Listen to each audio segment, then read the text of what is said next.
여러분 안녕하십니까? 마하나임 뉴스입니다. 오늘 광화문 부근에서 말이죠, 양평군 단월면 면장이었던 고 정희철 면장님의 그 추모 빈소가 마련이 됐습니다. 국민의힘 최고위원이죠, 김민수 최고위원께서 방문을 해서 말이죠, 한동안 무릎을 꿇고 기도를 했습니다. 눈물을 흘렸다, 그런 얘기도 지금 들려지고 있는데요. 김민수 국회의원은 그런 얘기를 했습니다.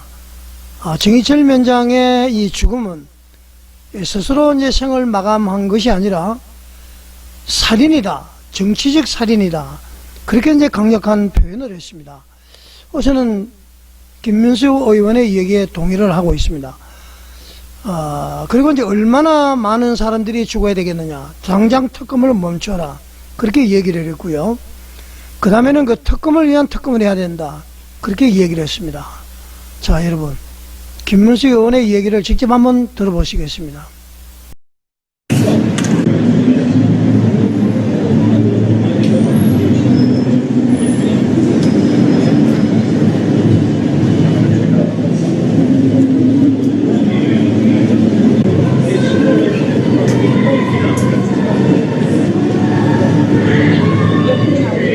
지금 이번 양평 공무원 사망 사건 같은 경우는 단순한 사망 사건이나 스스로 목숨을 끊은 사건이 아니라 명백한 정치 살인이라고 봅니다.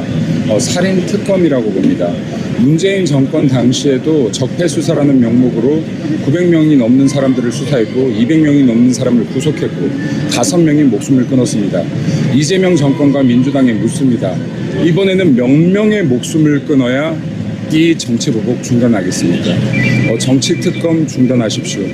그리고 지금 이번 양평 공무원의 사망사건 명명백백하게 수사의 과정 공개하기 바랍니다. 특검을 특검해야 됩니다. 저 김민수와 국민 모두는 특검을 특검할 것을 촉구합니다. 자, 여러분, 이 세상에 이런 날벼락이 어디 있겠습니까? 일단 유가족 분들에게 말이죠, 위로를 드리고 싶습니다.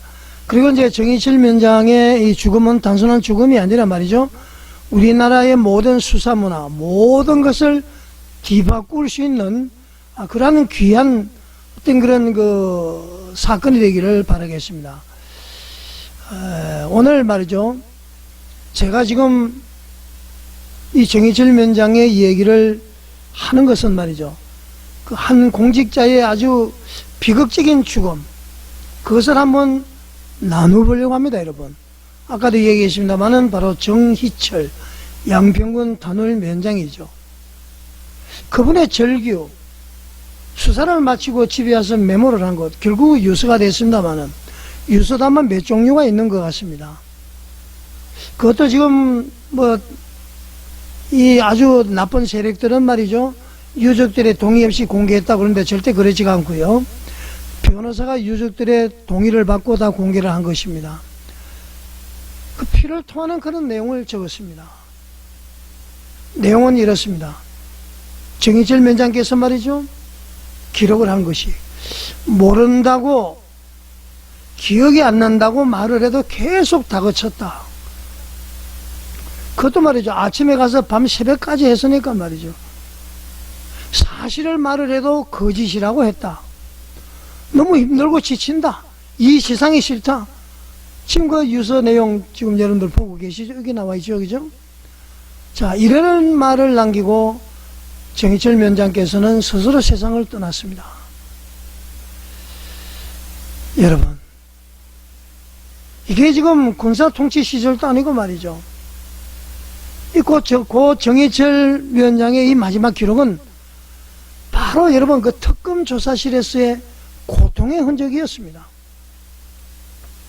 특검 조사실에서의 고통의 흔적, 여러분 충분히 상상할 수 있는 것 아닙니까? 그 정 위원장의 자필 유서에는 또 이런 내용이 적혀 있었습니다. 모른다고, 기억이 안 난다고 말을 해도 계속 다그친다. 사실을 말을 해도 거짓이라고 한다. 강압에 못 이겨서 기억도 없는 진술을 했다. 진술서 내용도 임의로 작성해서 답을 강요했다. 그렇게 지금 유서 내용에 나와 있습니다. 정의철 위원장은 말이죠, 이 수사관의 이런 압박 속에서 자존심이 무너졌고요. 결국 이렇게 내용을 적고 있습니다. 이렇게 치욕을 당하고 직장생활도 삶도 귀찮다. 자, 여러분, 30년을 공직에 헌신해온 사람에게서 나온 이 절규, 이 외침, 그것은 말이죠, 단순한 어떤 개인의 선택이 아니라 국가 권력의 폭력에 의한 희생이었다, 그런 것입니다. 그러니까 국민의힘의 김민수 의원이 이야기한 이것은 스스로 생을 마감한 것이 아니라 바로 살인이다, 정치적 살인이다, 이렇게 규정한 게 과히 틀리지 않는 것 같습니다. 자, 여러분, 이재명 정권은 끊임없이 말을 했습니다. 검찰은 악이다. 무소불위의 권력을 휘두르고 있다. 없는 것을 있는 것처럼 만든다. 그러면서 말이죠, 검찰 개혁이 필요하다. 그 앞전에 문재인 정부는 말이죠, 검수완박법을 통해서 검찰의 수사권을 빼앗았습니다. 그러면서 정치보복 수사를 막겠다, 그렇게 얘기했습니다. 문재인이나 이재명이나 똑같은 계열 아닙니까? 근데 지금 말이죠, 어떻습니까? 그들이 그렇게 부르짖고 외쳤던 그들이 만든 이 특검이 한 성실한 공무원을 밤샘 조사 끝에 죽음으로 몰고 간 것 아닙니까, 여러분? 그런데도 말이죠, 이 특검의 입장문에는 이렇게 적혀 있습니다. 점심과 저녁 식사를 제공을 했고 3차례 휴식을 줬다. 귀가 시에도 배웅을 했다. 자, 여러분, 도대체 이게 인권의 언어입니까? 아니면 면피의 언어입니까? 잘 대접했다면서 오로지 이 정면장의 죽음은 그 개인의 문제로 돌려버리는 이 문장, 이 글 아닙니까? 이 해명 아닙니까? 국민의 생명은 통계로, 인간의 존엄은 서류로 변해버리는 것이죠. 이 문장 속에 그런 게 나와 있습니다, 여러분. 정의철 위원장이 조사받은 이 사안은 말이죠, 여러분, 김건희 여사 일가의 양평 땅 개발 특혜 의혹이었습니다. 그러나 이 사건은 여러분 놀라지 마십시오. 이미 말이죠, 경기 남부경찰청에서 무혐의 처리된 사안이었습니다.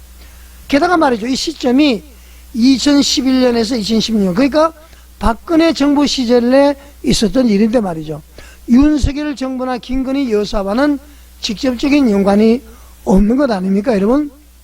이 최보식의 언론기사에서 자세하게 나와 있습니다. 자, 여러분, 그럼에도 불구하고 민중기 특검, 이름 결코 잊어버리지 마시기 바랍니다. 민중기 특검, 이 특검팀은 말이죠, 김건희라는 이름을 빌미로 해서 정치적 수사를 막 확대를 하고 말이죠, 그 과정에서 정의철 위원장은 희생양이 되어버린 것입니다. 이 정의철 위원장의 변호인 박경호 변호사는 말이죠, 그날 조사할 때는 아마 입회를 못한 것 같습니다. 이렇게 얘기를 했습니다. 민중기 특검은 강압수사, 회유, 유도신문, 심야조사, 이걸 통해서 말이죠, 허위 진술을 강요를 했고, 고인은 수사관이 강요한 대로 치욕스러운 상태에서 조서에 지장을 찍었다, 그렇게 지금 변호인은 얘기를 하고 있습니다. 자, 여러분, 어떻게 생각하십니까? 이재명 정권은 검찰개혁을 내세웠습니다. 그들이 만든 특검의 수사 방식은 과거의 검찰과 다를 게 없습니다. 그놈이 그놈이라는 얘기입니다, 여러분. 정권이 바뀌면은 이름만 달라질 뿐이지 권력의 수사기관은 여전히 사람을 죄인으로 만들고 진실보다는 정치의 목적을 추구하는 것을 우리는 알 수가 있습니다. 그러니까 검찰개혁 외치는 건 말이죠, 전부 정치적인 자기들의 이해관계와 달려있다, 여러분 그런 생각이 들지 않습니까? 그렇기 때문에 말이죠, 이 검찰개혁 절대 동의해서는 되지 않습니다. 그나마 권력을 견제하던 세력들이 사라지는 것이죠. 검찰이 사라지게 되면은. 자, 여러분, 국민은 말이죠, 검찰개혁을 원한 것이지 검찰을 닮은 정권을 원한 것이 결코 아니라는 얘기입니다. 자, 여러분, 이 사건은 단순한 그 개인의 비극으로 아닙니다. 비극으로 보지 마시고요, 수사기관의 인권 감수성 부재가 불러온 국가적 참사이고 말이죠. 정치적 이해관계에 따라서 나온 국가적 참사다, 그렇게 볼 수가 있습니다. 강압, 유도신문, 밤샘 조사, 반복 진술, 목적을 이루기 위해서는 계속 이렇게 하고 말이죠. 고통을 주고, 이 모든 것이 말이죠. 아직도 개선되지 않은 수사 관행입니다. 검찰개혁을 진정으로 외치려면은 이재명은 말이죠. 특검의 수사 방식부터 개혁을 해야 됩니다. 정치보복 수사, 표적 수사가 반복이 된다면은 그 이름이 검찰이든 특검이든 경찰이든 아무런 차이가 없다, 그런 얘기입니다. 그러니까 검찰을 비판하던 이재명이가 임명한 특검에 의해서 무고한 공무원이 생을 마감한 것이죠. 정치적 살인을 당한 것입니다. 정의철 위원장은 마지막으로 이렇게 썼습니다. 이 세상이 싫다. 사람도 싫다. 수모와 멸시 진짜 싫다. 자, 여러분, 얼마나 이 면장님께서 수모와 멸시를 당했으면, 그래도 기관장 아닙니까? 면의 면장이니까 말이죠. 얼마나 수모와 멸시를 당했으면 이 세상이 싫고 사람도 싫고 진짜 싫다, 이렇게 글을 남기고 삶을 마감을 했겠습니까? 고 정의철 위원장은 국가를 믿었고요, 공무원으로서 성실히 살아온 것으로 저는 알고 있습니다. 그러나 국가는 그를 지켜주지 않았습니다. 국가가 그를 죽음으로 모은 것입니다. 그의 죽음은 말이죠, 우리가 결코 잊어서는 안 되는 권력수사의 그림자로 우리는 인식을 해야 됩니다. 자, 이재명 정부는 검찰개혁을 말하기 전에 말이죠, 이재명이가 만난 이 수사 조직이 말이죠, 또 다른 검찰로 변해가고 있음을 직시를 해야 됩니다. 진정한 개혁은 검찰을 없애는 것이 아니라 인권을 세우는 것입니다. 조금 전에 얘기했듯이 검찰을 없애면 되지 않습니다. 그래도 검찰이 있기 때문에 이재명이가 여러 가지 해놓은 이것을 정권이 끝나면은 다시 한번 되돌아볼 수 있는 것 아닙니까? 절대로 검찰 해체에 대해서는 되지 않는다, 저는 그렇게 생각합니다. 여러분은 어떻게 생각하십니까? 자, 시청자 여러분, 정의철 위원장의 죽음이 헛되지 않기 위해서 우리는 묻고 또 물어야 합니다. 이재명 정부 검찰개혁을 말할 자격이 있는가? 고 정의철 위원장의 유서 한 장이 오늘의 대한민국 수사제도의 거울이 되고 있습니다. 거듭 고 정의철 위원장의 유가족분들에게 심심한 위로를 드립니다. 꿋꿋이 이 상황을 견뎌내시고 말이죠, 반드시 국가에서 책임을 물어서 고 정의철 위원장의 이 죽음이 헛된 죽음이 되지 않도록 우리 모두 기억을 하고 힘을 쏟고 외쳐야 될 것 같습니다. 여러분은 어떻게 생각하십니까?